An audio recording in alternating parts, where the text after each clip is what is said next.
thinking. Thinking is a mental activity that goes on in the brain when a person is organizing and attempting to understand information and communicating information to other people.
Two hours later.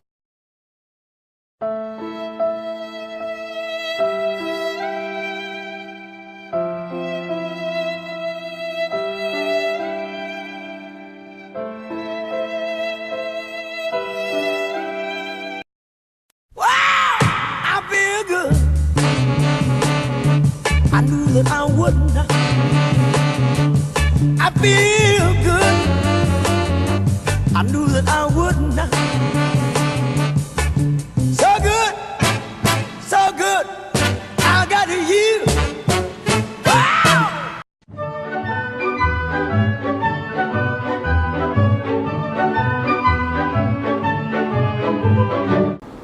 Language is actually the method of human communication, either spoken or written.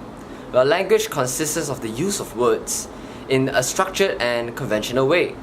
But language is also a system of communication used by a particular country or community. Okay class, today we'll be having a discussion. I want you all to get into groups of 2 or 3 to discuss a topic based on language.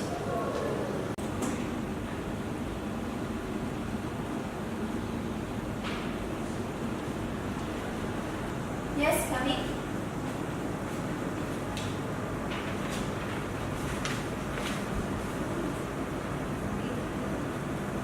Okay class, we have a new student from China, Wei Long. So I want you to join Melia's group and we are having a discussion right now. So join their group.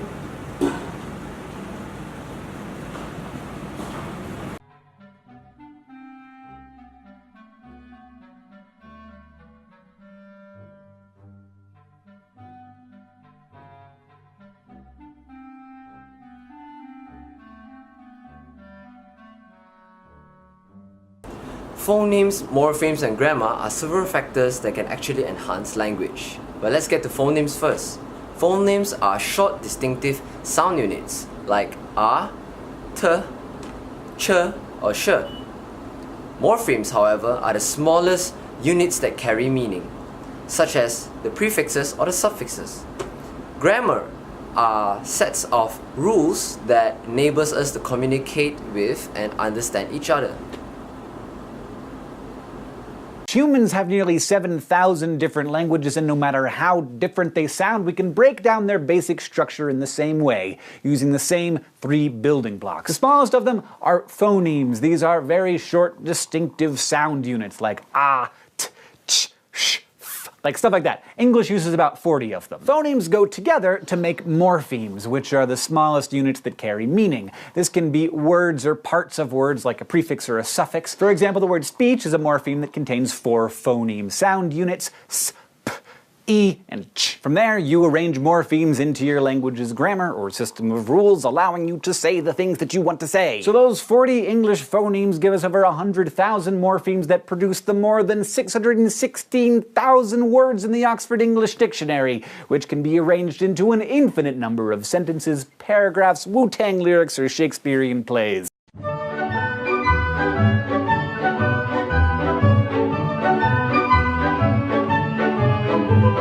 So what do we do when we have a conflict? We tend to naturally come up with ways to solve the problem. So this is called problem solving. Problem solving is a process of cognition that occurs when a goal must be reached by thinking and behaving in certain ways.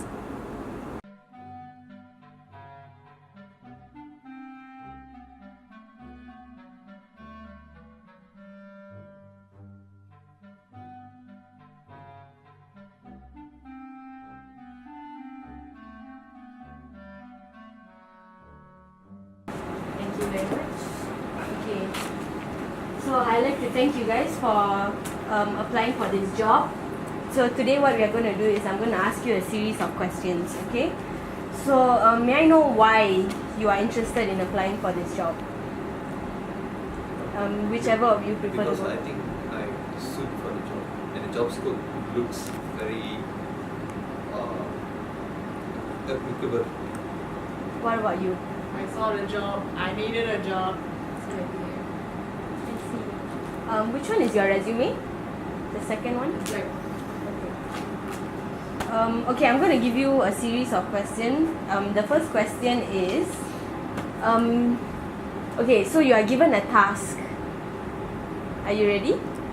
Okay, you are given a task, and you find out that you don't have enough time to complete the task because your co-workers and your supervisors are not around. What would you do if you are placed in that kind of situation?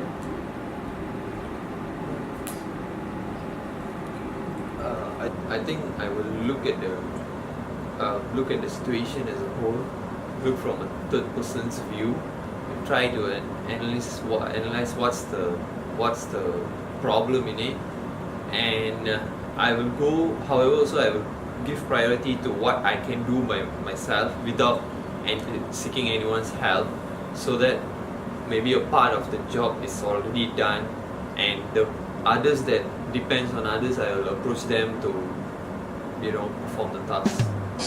Okay, thank you. Very good. What about you? I mean, if they're not there, it means I get to go back early. That's good for me. Oh, okay, I see. Thank you. So I'll call you back in a week or so, and we'll see how it goes. Thank you very much. Take your resumes. Thank you. So under problem solving, there are 3 steps. The first step is preparation. This is when you identify what the problem may be, and then you separate what is relevant and what is not, and you identify which is to put as a priority. The second step is production, which includes algorithms and heuristics. And the last but not least is evaluation. This is when you evaluate the hypothesis and see if it's accepted or not.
This is Tommy, and his parents say he's very intelligent.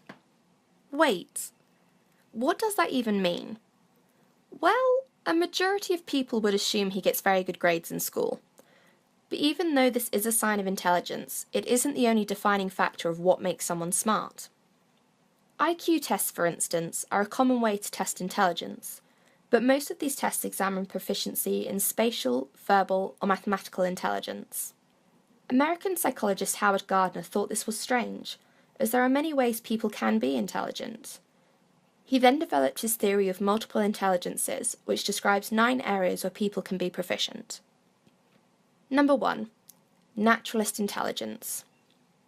Think of Katniss Everdeen from The Hunger Games, Chuck Noland from Castaway, and Julie from Julie of the Wolves. With a keen eye to detail and easily noticing changes in their surroundings, people with high naturalist intelligence would be very good at surviving in the wild. They have a cunning ability to distinguish between different animals, plants, clouds, rocks, etc.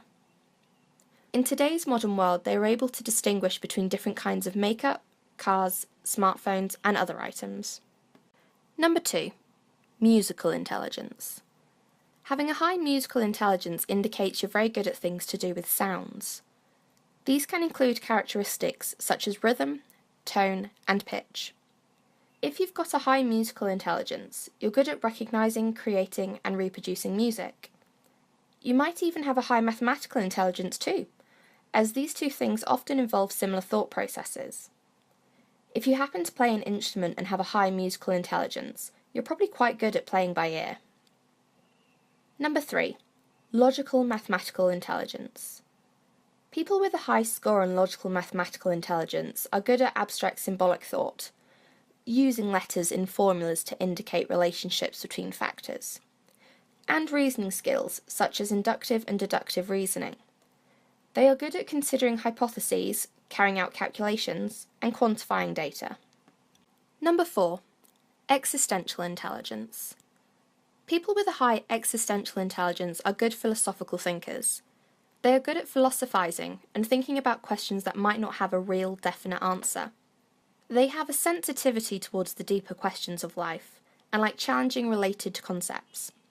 They're not easily confused by their own feelings. Number 5. Interpersonal intelligence. People with a high interpersonal intelligence are often good at communicating with others. They are good at noticing shifts in others' moods and motives, as well as taking multiple perspectives on a subject.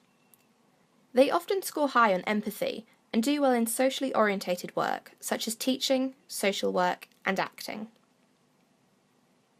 Number 6.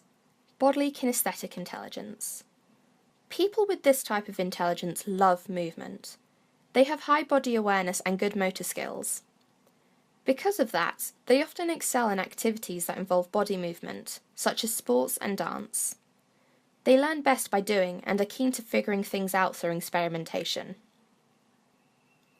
Number 7. Linguistic intelligence. People high in linguistic intelligence are better than average at understanding subtle differences in meaning. They tend to pick up new words and languages quicker. It's a widely shared skill, often found in people that work in journalism, teaching, or even public speaking. Furthermore, people with a high linguistic intelligence tend to have a broader vocabulary than average.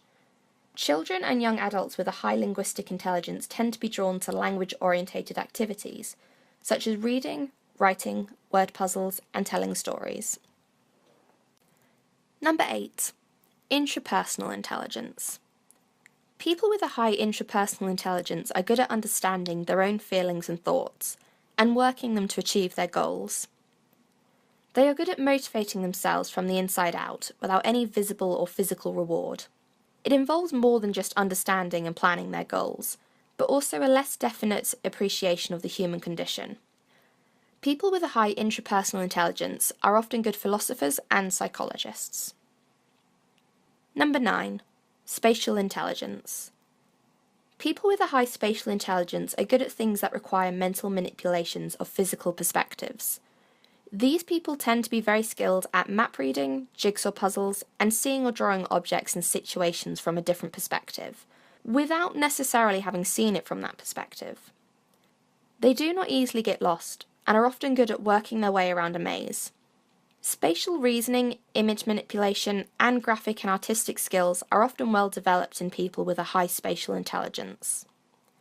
People with this skill are often good at sailing, being a pilot, sculpting, painting, or designing architectural features and spaces. Young people with good spatial intelligence are often drawn to visually stimulating activities, like drawing. So, those are the 9 types of intelligence.